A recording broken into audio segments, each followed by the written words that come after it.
ya no estés junto a tu tierra y tus amigos.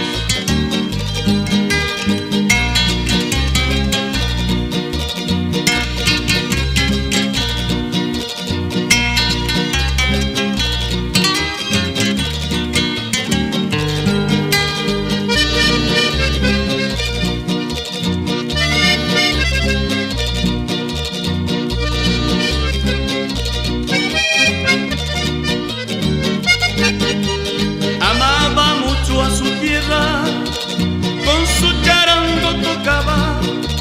Así era Mario Rosado, que a su gente siempre amaba.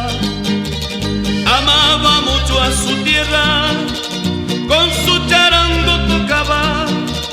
Así era Mario Rosado, que a su gente siempre amaba.